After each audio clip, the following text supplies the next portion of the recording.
শুকর আমরা আদায় করছি। আল্লাহ রাব্বুল আলামিন গতকাল আমাদের মাধ্যম দিয়া ঈদুল আজহাকে আমরা বাংলাদেশ থেকে আমল করিতে পারছি বা আমলের ভিতরে পরিণত হতে পারছি। এই জন্য সকলের অন্তরস্থল থেকে আল্লাহ শুকর আদায় করি, আলহামদুলিল্লাহ। আমরা যে বর্তমান যে সমস্ত মুসলমান রয়েছে, এই সমস্ত মুসলমানদের ভিতর থেকে হিসাব করলে দেখা যায় 75% লোক এখনও কোনো নেকি বোঝে না, কোনো আমল বোঝে না। শুধু মন মতন মত মতন এটা একটা আমল করে, নিজের থেকে নিজেরা এক একটা কিছু তৈরি করে। আল্লাহর যে হুকুম, আল্লাহ তাআলা যেটা বলেছে আমরা সেটা করি না, আল্লাহ যেটা বলে নেই আমরা সেটা করি। আজ আমাদের মাঝ থেকে ঈদুল আজহা অর্থাৎ কুরবানি, এই হুকুমটা কার? আল্লাহর। হুকুমটা কার? আল্লাহর। আমাদের পরে কি ওয়াজিব? ইব্রাহিম আলাইহিসসালামের পক্ষ থেকে মিল্লাত আবিকুম ইব্রাহিম, ইব্রাহিম আলাইহিসসালামের পক্ষ হইতে আমাদের কাছে এই ঈদুল আজহাটা জনাবে মুহাম্মদুর রাসূলুল্লাহ সাল্লাল্লাহু আলাইহি সাল্লাম, অন্যান্য নবী আউলিয়া গাউস কুতুব যারা ছিল তাদের মাধ্যম দিয়ে আমাদের পর্যন্ত এসে পৌঁছাইয়া আমাদের পরে ওয়াজিব হয়েছে। এখন এই ঈদুল আজহাটা আমাদের পরে ওয়াজিব। কার পরে ওয়াজিব? ঈদুল আজহা কোরবানি করা 3 প্রকার: ওয়াজিব, সুন্নাত, নফল। এখন এই যে ওয়াজিব কার পরে? যার ঘরে 52.5 তোলা রূপা, 7.5 তোলা সোনার কিমাত ওই দিন ওর ঘরে থাকবে বা এই টাকাগুলো সে পাবে বা তার কাছে আছে, তারপরে হলো ওয়াজিব। এরপরে যদি কেউ দেয় যে সুন্নাত তরিকায় দিতে পারে, আবার কেউ নফল তরিকায় দিতে পারে, উভয় পক্ষে আল্লাহ তাআলা সবার পক্ষে একই প্রকারের সওয়াব লেখেন। কিন্তু আমরা নেকি বুঝি না, আমরা বদিটাকে বুঝি। আসলে যে কুরবানি কী জিনিস, কুরবানি কেমনে করতে হবে, কুরবানি কী বা কেন, আমরা এটা বুঝি না। আমরা শুধু কুরবানি করতে হবে তাই আমরা কুরবানি করে দিচ্ছি। অনেক গার্জিয়ান পক্ষ আছে কুরবানির সময় কয়ে যে আমি একটু সরে যাচ্ছি, আমি এখানে দাঁড়াতে পারবো না, আমি তো বইটা দেখতে পারি না, আমার মাথা করে হ্যান করে ত্যান করে এটা ওটা ইত্যাদি ইত্যাদি বলা শুরু করে দেয়। কিন্তু বাসার মালিককে আল্লাহ। আল্লাহ রাব্বুল আলামিন কোরআনের ভিতরে আমাদেরকে শিক্ষা দিতেছে, এটা একটা ফরজ জিনিস। সেই ফরজটা কি? ওয়াকাযা রাব্বুকা আল্লা তা'বুদু ইল্লা ইয়াহু ওয়া বিল ওয়ালিদাইনি ইহসানা। আল্লাহ বলতেছেন যে তোমরা যখন আমি আল্লাহ, আমার ইবাদত যখন তোমাদের পরিপূর্ণ হয়ে যাবে, আমার ইবাদত পরিপূর্ণ হওয়ার পরে তোমাদের পরে আরেকটা আমার পক্ষ থেকে হুকুম রয়েছে, তোমরা আমার এই হুকুমটাকে পরিপূর্ণভাবে পালন করবে, তাহলে আমি আল্লাহ তাআলা তোমাদের একটা ফরজ জিনিসের যে নেকি হয় সেই নেকি তোমাদের আমলনামায় লিখে দেবো, বা সেইটি আপনার আমার জন্য ফরজ। সেটা কি? যে যার যার মা বাবা জীবিত থাকবে তাদের দিকে আমাদের সদ্য নজর রাখা, তাদেরকে আমাদের খেদমত করা, তাদেরকে ভালোবাসা।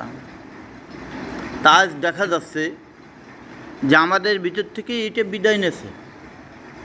মা বাবার খেদমত করতে কেউ রাজি নয়, বা মা বাবার যে খেদমত করতে হবে এরকমের সন্তান আমরা তৈরি করতেও পারি নাই। এবং সেই তৈরি করার যে একটা কারিগর আছে সেই স্কুলে বা সেই মেশিনেও কিন্তু আমাদের ছেলে মেয়েকে পাঠানো হয় নাই।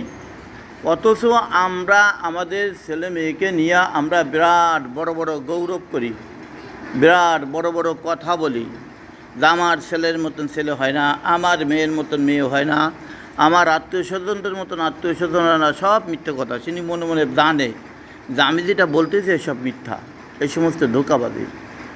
আজ আমাদের কাছ থেকে যে কুরবানিটা চলে গেছে, যদি আমাদেরকে আল্লাহ তাআলা জীবিত রাখে, আগামী বছরের জন্য আমাদের প্রস্তুতি তৈরি থাকতে হবে যে এই কুরবানিটা যদি আপনার পরে বা আমার পরে যদি বহল হতো, আপনার মা বাবা গার্জিয়ান আত্মীয় স্বজন যদি, বা আমার মা বাবা গার্জিয়ান আত্মীয় স্বজন যদি এরা মিলিতভাবে যদি ঘোষিত করতো যে আল্লাহর হুকুম হয়েছে, আসো আজকে আমরা ফুজুরে কুরবানি করে দিই, কি আমাকে কুরবানি দিলে দিতে হতো কি না বলেন? দিতে হতো না? এটা আল্লাহর হুকুম, দেওয়া লাগতোই। না দিলি তো আল্লাহ তাআলা আমাদেরকে পরীক্ষা করতেছে, আমরা সেই পরীক্ষার ভিতরে আমরা পড়ে যেতাম। আল্লাহ বলে দিয়েছেন যে আমি তোমাদেরকে পরীক্ষা করি, তোমাদের মাল মাত্রা ধন দৌলত যা কিছু আছে, ছেলে মেয়ে আত্মীয় স্বজন সব জিনিসকে মিলিত করে আমি আমার এক একটা বান্দাকে আমি পরীক্ষা করছি। ওয়ালানাবলুওয়ান্নাকুম বিশাইইম মিনাল খাউফি ওয়াল জুই ওয়া নাকসিম মিনাল আমওয়ালি ওয়াল আনফুসি ওয়াস সামারাত। আল্লাহ বলেন যে আমি সমস্ত জিনিসের পরে ভয় এবং আশার ভিতরে তোমাদেরকে রেখেও আমি তোমাদেরকে পরীক্ষা করি, তোমরা পরীক্ষায় অবশ্যই উত্তীর্ণ হবা। আজ আমাদের মাঝ থেকে ঈদুল আজহা চলে গেছে। এই ঈদুল আজহা এখনও আমাদের চলতেছে, আরও 2 দিন থাকবে। আজকে একদিন আর একদিন আছে। এই ঈদুল আজহাতে এমন কিছু লোক যারা আমল কাকে বলে, নেকি কাকে বলে এটা বোঝে না, কিন্তু কুরবানি করার জন্য পাগল, কুরবানি দেওয়ার জন্য পাগল। এদের নেকি বলতে বিন্দু মাত্র কোনো নেকি তাদের আমল নামায় হবে না বা হচ্ছে না। বলে তারা কারা? যারা গরু কেনার আগে গরুকে ওজন দিচ্ছে, যে আমি এই গরুটা কিনবো, আগে এটা ওজন দাও, এটা কত কেজি গোশ হতে পারে, এত টাকা দিয়ে কিনবো কেন? কেন কিতাবে কোরআনে কোথাও বলি নেই যে তুমি 14 লাখ টাকা দিয়ে, 6 লাখ টাকা দিয়ে, 10 কোটি টাকা দিয়ে তুমি একটা গরু ক্রয় করো, এটা কিন্তু কিতাবের ভিতরে আসে নাই। আমরা কিনতে চাই, আমরা যাইয়া আমাদের মাসলার বিরুদ্ধে তো আমরা করে আল্লাহকে রাজি খুশি না করে শয়তানকে রাজি খুশি করার নিয়তের ভিতরে আমরা চলে গেছি। এতে কিন্তু আপনার আমার কুরবানি হবে না, বিরাট বড় গুনাহ হবে। শুধু যে আপনার আমার হবে না তাও নাই, এর ভিতরে এমন একটা ভাগী রয়েছে যেই ভাগীটা কুরবানি না থাকলে তার নয়, সে সমাজে সে মুখ দেখাতে পারবে না, সমাজে লাঞ্ছিত বঞ্চিত হবে, আত্মীয় স্বজনদের কাছে লাঞ্ছিত বঞ্চিত হবে। সে যে করেই হোক না কেন তার কুরবানি দিতে হবে, কিন্তু তারপর কুরবানি ওয়াজিব না। এরকমের ব্যক্তি কুরবানি দিতে সময় যদি মনে মনে বলে যে হায়রে আমি যদি আজকে এরকমের সমাজসেবক না হতাম তাহলে আজকে আমার এই ঈদুল আজহার পশুটা কুরবানি দেওয়া লাগতো না, তাহলে কুরবানি সব বাতিল, একজনেরও হবে না। এখন আলিমুল গায়বি ওয়াশ শাহাদা, গায়বী খবর জানে কে? একমাত্র আল্লাহ, তাছাড়া আর কেউ কিন্তু জানে না। এই কিছুক্ষণ আগেই দেখা গেল কুরবানি দিয়েছে, কুরবানি হয়েছে, কুরবানির গোশের তেল হলো কি হলো না, কোন কুরবানির গোশের গোশ ভালো ভালো লাগে, এই ইতিপূর্বে কথাবার্তা চলতেছে। এর ভিতরে কিন্তু আমলের নীতি আছে, আমলের ক্ষতি আছে। আমলের ভিতরে নাই, নেকির ভিতরে নাই। নেকি কাকে বলে, নেকি কোন জিনিস হবে, কি করলে হবে, আগে আমাদের নেকি জিনিসটা শিখতে হবে। নেকিটা কিন্তু নিজের পক্ষ থেকে কখনো হয় না, তবে নিজের পক্ষ থেকে একজনের হয়েছিল, সেই হচ্ছে আপনার আমার আদি পিতা মিল্লাত আবিকুম ইব্রাহিম হুয়া সাম্মাকুমুল মুসলিমিন। আল্লাহ কোরআনের ভিতরে বলে দিয়েছেন যে হযরত ইব্রাহিম আলাইহিসসালাতু ওয়াসসালাম হচ্ছে মুসলমানদের জাতির পিতা। এই মুসলমানদের জাতির পিতা হযরত ইব্রাহিম আলাইহিসসালাতু ওয়াসসালাম কেমনে হলেন, কেন হলেন? ইব্রাহিম আলাইহিসসালাতু ওয়াসসালামকে আল্লাহ তাআলা কিন্তু একটা দুইটা পরীক্ষা করি নেই, এবং হযরতে আদম আলাইহিসসালাতু ওয়াসসালামকে আল্লাহ তাআলা নিজের পক্ষ থেকে নিজ জিম্মায় আল্লাহ তাআলা আদম আলাইহিসসালাতু ওয়াসসালামকে তৈরি করবেন। তৈরি করাকে সব কিছু সিদ্ধান্ত সব কিছু কমপ্লিট করার পরে আল্লাহ তাআলা দেখলেন যে আমি একটা জিনিস করে দেখি। তখন কি করলেন? ফেরেশতাদেরকে ডাকলেন, নাও ফেরেশতারা একটু আমার কাছে আসো। ফেরেশতারা তো আলিমুল গায়বি ওয়াশ শাহাদা, ফেরেশতারা তো গায়বী খবর জানে না যে আল্লাহ কি বলবে, কিন্তু ওখানে আজাজিল শয়তান যে আছে ও ছিল, ওকেও ডাকা হয়েছে। ডাকার পরে এবার আল্লাহ রাব্বুল আলামিন বলতেছেন ওয়াইজ ক্বাল রাব্বুকা লিল মালাইকাতি ইন্নী জাইলুন ফিল আরদি খলিফা। আল্লাহ বলতেছেন যে হে আমার ফেরেশতার সম্প্রদায়, আমি তো দুনিয়ার বুকে একদল প্রতিনিধি খলিফা বানাইতে চাচ্ছি। শয়তান মোকাবেলায় কোনো কিছু বলে না, আর একজনকে খোঁচায় বলে দেয়। এরকমের দেখবেন সমাজসেবার ভিতরে এখনও বড় বড় শয়তান জীবিত আছে, যে নিজে হক কথাটা বুঝতেছে, নিজে বলবে না, আর একজনকে বাঁধাবে। এলো শয়তানের দলভুক্ত। কার দলভুক্ত বলেন? শয়তানের। যারা সমাজসেবা করেন, মাতবাড়ি সর্দারি করেন, মাতবাড়ি করেন এমন কোনো মানুষই নেই। ছোট শ্রেণী থেকে নিয়ে বুড়ো শ্রেণী পর্যন্ত সব কিন্তু মাতবার। দেখবেন কয়েকজন শিশুকে ছেড়ে দেবেন, একজন শিশু আর একজন শিশুরে নিয়ে গল্প করতেছে, বলে ওরা কি গল্প করে? কি কথা বলে ওদের দিকে লক্ষ্য করতে হবে যে আল্লাহ তাআলা এদের ভিতরে একটা মাতবাড়ি শক্তি বেরেন দিয়ে দেছে। কয়জন যুবককে ছেড়ে দেবেন, যুবকরাও দাঁড়াইয়া বসে বসে আলোচনা করে, হাসি রহস্য করে, বলে ওরা ওখানে কি বলে। আর কিছু কিছু মুরব্বীদেরকে দেবেন, তারাও কিন্তু ওরকমভাবে তাদের ইতিহাসগুলো বলতে থাকবে যে ভাই তোরে নিয়ে এরকমভাবে চলাফেরা করছি, হান করছি, ত্যান করছি, এটা করছি, সেটা করছি, অমুকখানে চুরি করছি, অমুকখানে খেলাধুলা করছি, অমুকের কাছে ডাব খাইছি, কত কিছু করছি। এখন কোন অবস্থায় একটা গাছের দিকে একটু উপর দিকে তাকাবো, তাও তাকাতে পারি না, গুল্লি দিয়ে ফেলাই দেয়, মাথায় চক্কর মেরে ফেলে দিচ্ছে জমিনের বুকে। তারা সেরকমভাবে আলোচনা করতেছে। তাই আল্লাহ তাআলা কিন্তু সর্বশ্রেণীর ভিতরে আল্লাহ তাআলা মানুষের মগজের ভিতরে ব্রেনটাকে পরিপূর্ণভাবে কী করতে সেট করে দিয়েছে যে তোমরা যেই তবকায় যে দলে থাকো না কেন, তোমরা সেই তবকায় সেইভাবে কথা বলো।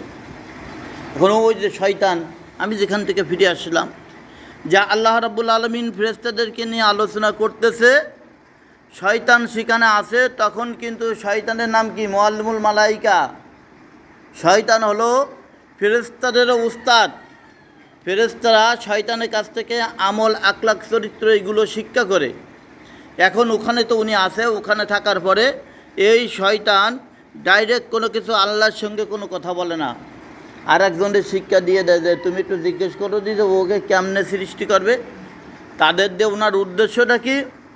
তখন এর একটা জিজ্ঞেস করে, আর একজন আর একটা শিক্ষা দিয়ে দেয় যে এই কবে যদি কী কয় শোনো। আল্লাহ রাব্বুল আলামিন বলছেন, আল্লাহ রাব্বুল আলামিন আল্লাহকে ফেরেশতারা বলতেছে, আল্লাহ কেন তুমি মানুষ বানাবা? এরা কেমন? এদেরকে তো এখনও দেখি নাই, সুরত তো দেখি নাই, বুঝতেছে না। তখন আল্লাহ রাব্বুল আলামিন বলতেছেন যে ওরা আমার ইবাদত করবে, আমাকে দেখবে না, আমার জান্নাত দেখবে না, কোনো কিছু দেখবে না, আমার কথা অনুযায়ী চলবে, আমার ইবাদত করবে, আমি সেই জন্য বানাচ্ছি। তখন শয়তান সেই দিচ্ছে যে তোমরা বলো যে আমরা যে ইবাদত করি তাতে কি তোমার ভয় না? তুমি আবারও এরকমের মানুষ বানাবা? তখন আল্লাহ রাব্বুল আলামিন যখন মানুষের আকৃতি, চরিত্র সম্পর্কে সব কিছু ফেরেশতাদেরকে অবগত করাই দিয়েছে, শয়তান এবার সুযোগ পেয়ে কয় যে তোমরা আল্লাহকে বলে দাও যে ওরা দুনিয়ার বুকে আসে আবার ফেতনা ফেসাদ শুরু করে দেবে, কতলো কেতাল শুরু করবে, মানে ওই আকৃতি বানাবে। আগে আমাদের মানুষ সৃষ্টি করার আগে এই দুনিয়ায় একদল মানুষের মতন আকৃতি, এরকমের চরিত্রবান কিছু একটা জানোয়ার অথবা পশু ছিল। তাদের ভিতরে এরকমভাবে বুদ্ধি ছিল, বিবেক ছিল, ঘোরাফেরা করতো, কিন্তু তাদের কাজ ছিল কি সর্বক্ষণ সর্বসময় রক্তক্ষয়, মারামারি, কাটাকাটি। বর্তমান যেরকমভাবে আমাদের সমাজের ভিতরে তালাশ করলে পাওয়া যায়, ফেরেশ লোক কিন্তু পাওয়া যাবে না। একজন আছে ভালো ফেরেশি ভাব দেখায়, নামাজ পড়ে, কালাম করে, সব কিছু করে, মানুষে দেখলেও মনে করে, যারা চেনে না তারা মনে করে যে এই লোকটা বলে সাধু সন্ন্যাসী, খুবই ভালো।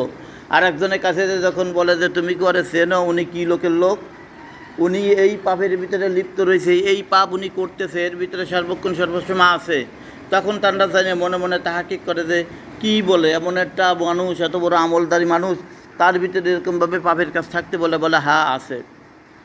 যার যার বিবেকের কাছে জিজ্ঞেস করলেই এখনও কিন্তু কিছু কিছু খোঁজ করে পাওয়া যাবে। এবার শয়তানে বারবার করে প্রশ্ন করাচ্ছে ফেরেশতা দিয়ে, কিন্তু শয়তান কখনো একটা প্রশ্ন করল না।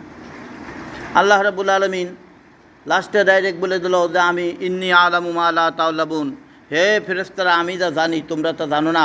তোমাদেরকে যারা প্রশ্ন করাচ্ছে সেও যা জানে, আমি যা জানি সেও তা জানে না। আলিমুল গায়বি ওয়াশ শাহাদা, একমাত্র গায়বী খবর কিন্তু আমি জানি, আর পৃথিবীর কেউ কোনো কিছু জানে না। আমি মানুষ তৈরি করব, তাই আমি করব। এরপরে হযরত আদম আলাইহিস সালাতু ওয়াস সালামকে আল্লাহ তৈরি করলেন।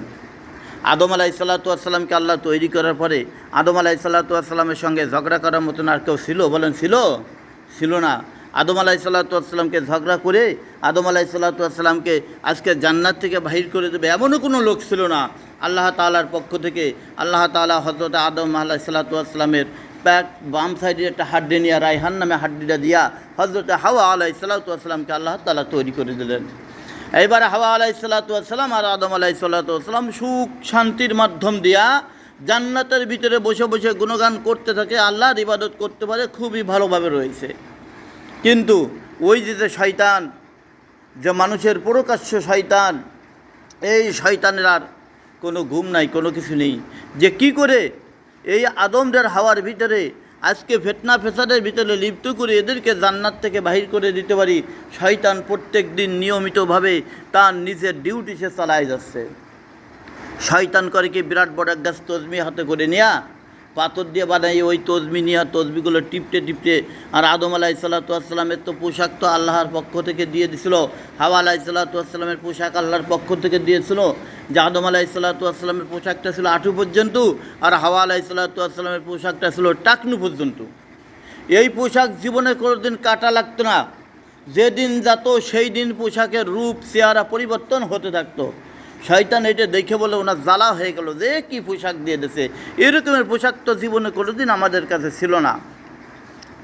এইবার আল্লাহ রাব্বুল আলামিন হাওয়া আলাইহিসসালামকে আদম আলাইহিসসালামকে বলে দিলেন, ওয়ালা তাকরাবা হাযিহি শাজারাতা ফাতাকুনা মিনাজ যালিমিন।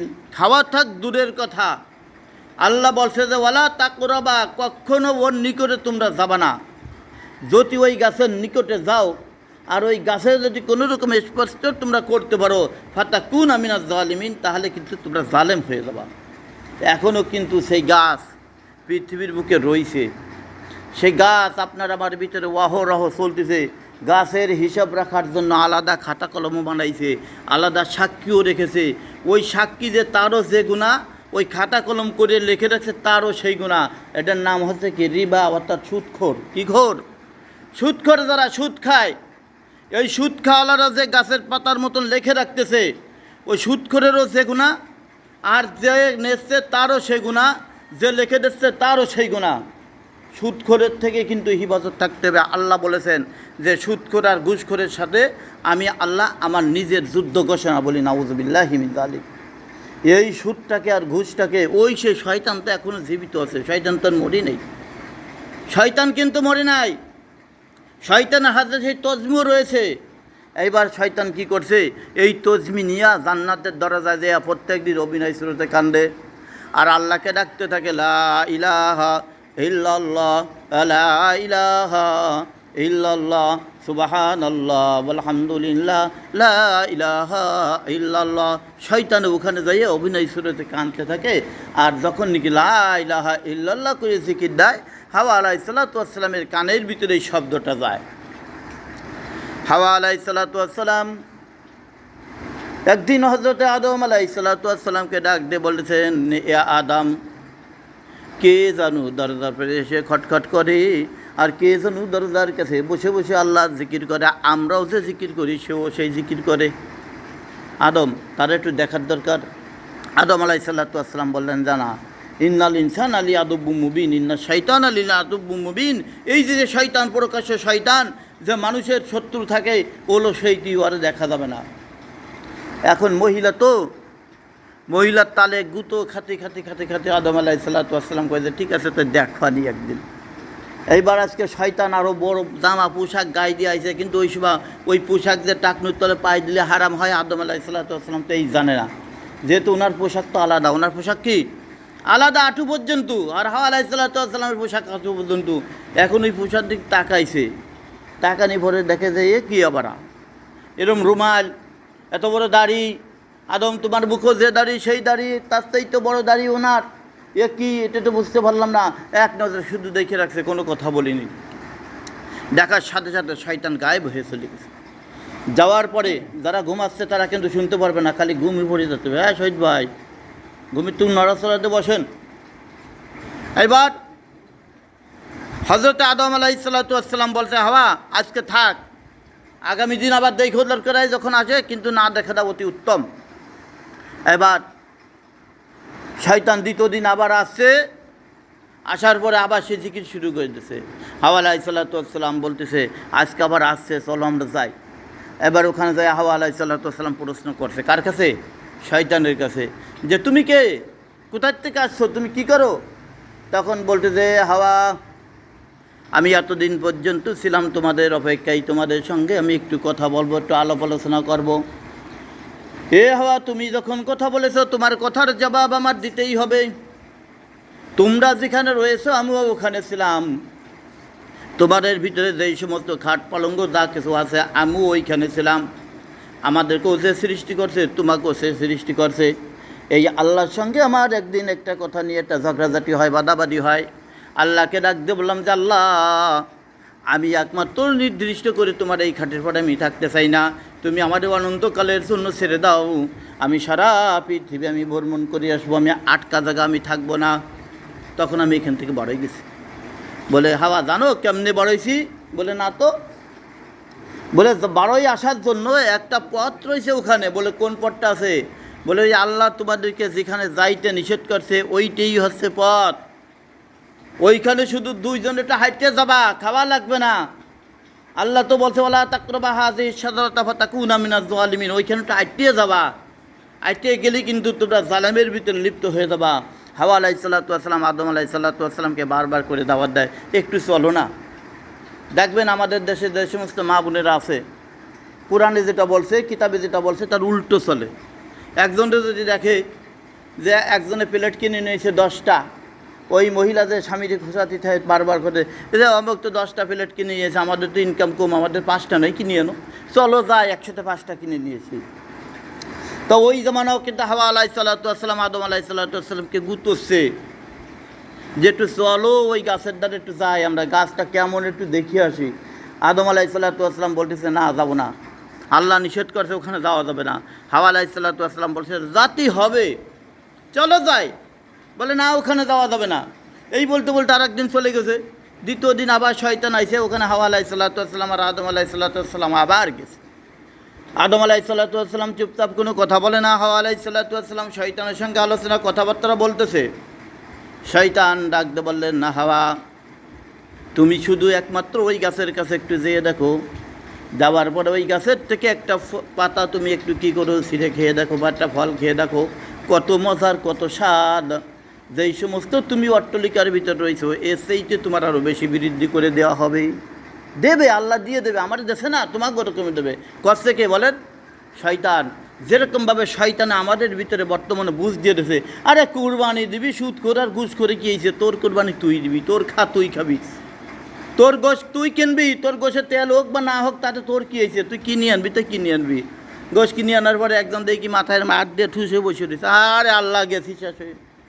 আর না, আর একজন কয়ে যে কী হয়েছে, কয়ে যে গোশ হবে এই কয় মন, গোশ হয়েছে এই কয় মন। সে কয় কি যে এই কথা বলা যায় না, একই মানুষ একই কাঠিন। সে কয়ে যে এই কথা বলা যায় না, গুনায়। কয়ে যে গুনা তো হলো, এতটাই দিয়ে কিনলাম বাইসে বুঝে, ওর কোরবানি হলো। তাহলে ওই যে শয়তানের দল মুক্তি চলে যাচ্ছে।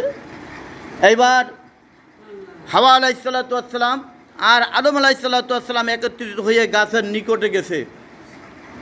যাওয়ার পরে হাওয়া আলাইহিস সালাতু ওয়াস সালাম দৌড়িয়ে একটু টান দিয়ে ছিঁড়ে খাইছে।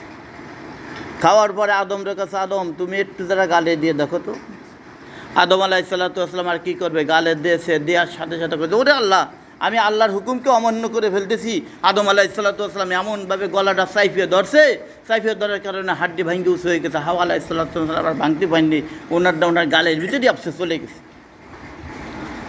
আজ আমরা দুনিয়ার বুকে যারা জীবিত রয়েছে, আমরা কোরআন বুঝি না, আমরা নেকি বুঝি না, আমল বুঝি না, আমল করতে পারলি বাসি শুনছে যে অমুকখানে আমল করতে পারবে। এই যে আমরা জুম্মার নামাজ এখন পড়তেছি, কেন নামাজ পড়তে আসলাম?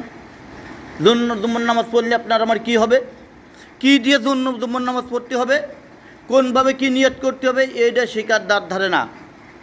মানুষ এটা শিখতে চায় না। আল্লাহ তো নিজে উস্তাদ হইয়া আদমকে শিক্ষা দিয়ে দিল, আদম সাবধান, তুমি এই জান্নাতের ভিতরে খাবা, ফিরবা, ঘুরবা, সব কিছু করবা অনন্তকালের জন্য, এই জান্নাত থেকে যাওয়া লাগবে না, কিন্তু শর্ত একটা, বলে কি, ওয়ালা তাকরাবা হাযিহি শাজারাতা ফাতাকুনা মিনাজ জালিমিন। যদি তুমি ওই গাছের নিকটে যাও তাহলে কিন্তু তুমি জালেম হয়ে যাবা। ও সুদখোর ঘুষখোরেরা, তোমরা যারা আজকে সুদ খাচ্ছ, ঘুষ খাচ্ছ, নিজের ওয়াইফকে তালাক দিয়ে হেলা বাহানা ছাড়া আবার নিয়ে তা নিয়ে সংসার করতেছো, যারোর সন্তানগুলো জন্মগ্রহণ করাছো, সব ওই গাছের সমতুল্য। বলেন নাউযুবিল্লাহ। এই গাছটাকে চিনেবার জন্য এই পর্যন্ত এত সময় আসছিলাম। ওই গাছের পরে কিন্তু ওই জিনিসগুলো লেখা রয়েছে, ওইটি হচ্ছে গাছের ফল। এখনও সেই গাছটা আপনার আমার মাঝে রয়ে গেছে। এই জন্য আমাদের হক পথে সঠিক পথে থাকতে হবে। আমরা যে কুরবানি করতেছি, কার নামে কুরবানি করি? হজরত ইব্রাহিম আলাইহিসসালাম আর হজরত ইসমাইল আলাইহিসসালাম নিয়ত করে আল্লাহর হস্তে কুরবানি করি। এই ইব্রাহিম আলাইহিসসালামকে আল্লাহ তাআলা কমপক্ষে 30টা পরীক্ষা করেছিল। সেই পরীক্ষার ভিতরে সবচেয়ে ছোট একটা পরীক্ষা আছে। আল্লাহ বলেছিল যে ইব্রাহিম, তোর নিজের প্রিয় বস্তুকে তোর কুরবানি করতে হবে। এটা কিন্তু একটা সাধারণ প্রশ্ন। এর চাইতে বড় বড় প্রশ্ন ছিল যে হজরত ইব্রাহিম আলাইহিসসালামকে আগুনের ভিতরে নিক্ষেপ করা হয়েছিল। এই ইব্রাহিমকে আলাইহিসসালামকে আগুনের ভিতরে নিক্ষেপ করার মূলিকারা ছিল আমাদের দেশের সমস্ত যুবতী মেয়েরা। যেই সমস্ত যুবতী মেয়েদেরকে আপনারা দেখেছেন ঈদের দিন আগে বাজারের ভিতরে যেরকমভাবে মেয়ে ছিল, আমাদের তো একটা সাধারণ একটা বাজার, হাতের তলের মতন কুর্তি, তার সাইড ভাগের এক ভাগ করলে সে বাজারটা হয় না। এই বাজারের ভিতরে আমরা ঢুকছি, ঢুকার পরে মোটর সাইকেল নিয়ে একটু বাইরে হবো তারও কোনো সুযোগ নাই। অথচ আমাদের দেশে সব কয় কি যে যারা নারী দর্শন করবে তারা ফাঁস দাও। কোনো কিতাব কোরআনে নাই যে তাকে ফাঁস দাও, কিতাবেও নাই কোরআনেও নাই তাকে ফাঁস দাও। তাকে সঙ্গে সার করে যদি সে বিয়ে দাঁড়িয়ে হয়, তাকে সঙ্গে সার মাটি পর্যন্ত মাথা পর্যন্ত পুঁতিয়ে তাকে পাথর মারিয়ে জনসম্মুখে মেরে ফেলাও। আর যদি সে অবিয়ে ধরে হয়, দুইজনকে বিয়ে দিয়ে দেশ ত্যাগ করে দাও। কিন্তু আমরা বলি যে ওকে ফাঁস দাও, ফাঁস দাও। আরে ফাঁস দিতে হবে তো আগে তো ওই মেয়ের বাবা রে। তোর যুবতী মেয়ে কেন এরকমভাবে বাজারে এসে ঘুরতেছে? আর বিটারা চালি বিটাকে দোষ হয়ে যাবে। শয়তানি করতে আর জায়গা ভাবনা, করতে আর জায়গা ভাবনা। যাদের যুবক যুবতী মেয়েরা আছে তারা যদি তার মেয়েকে পর্দায় না রাখতে পারে, তার নামাজ কালাম করা সব বৃথা। তার আগে তওবা করতে হবে। তার ওই যুবতী মেয়েদেরকে, যুবতী ছেলেদেরকে আগে তাদেরকে ঠিক করতে হবে।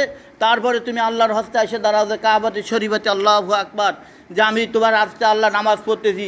আর না এদিকে নামাজ পড়তে আসলে শয়তানের ওদিক দিয়ে এসে লুকি মেরে যা ঠিক আছে ঠিক আছে ঠিক আছে, তুই তো আমার দলভুক্ত। তোর মেয়ে চলে যাচ্ছে এই যে অমকখানে, তোর শাল চলে যাচ্ছে অমকখানে, তোর বউ থাই আর একখানে, তোর ছেলে মেয়ের ভিতরে জামাইজনের ভিতরে কারোর ভিতরে কারোর কোনো মিলতাল নাই, তুই তো আমার দলভুক্ত। শয়তান তখন তালি মারতে মারতে দৌড় শুরু করে। আর এক শয়তান কাছে দৌড়াচ্ছির কে কয়েছে যে দেখবে ওই মুন্সিবাড়ির মসজিদে কী হচ্ছে। সে নিজের শয়তানের দলভুক্ত, সেখানে আল্লাহরে ফাঁকি দেওয়ার জন্য কাতারে দাঁড়াই গেছে। আল্লাহ রাব্বুল আলামিনের কাছে আসুন আমরা সকলে একত্রিত হয়ে তওবা করি। যার তওবা কবুল হয়ে যাবে সে হয়ে যাবে মহাপবিত্র। আর তার ওসিলাই করে যেন আমরা মহল্লাবাসী সবাই জান্নাতবাসী হতে পারি। আল্লাহ তাআলা আমাদেরকে খালেস তওবা করা এবং সঠিকভাবে নেক আমল করা, শিক্ষা করে নেক আমলগুলো করার তৌফিক দান করুক। আপনারা সকলে বলে আমিন। ওয়া মা আলাইনা ইল্লাল বালাগ।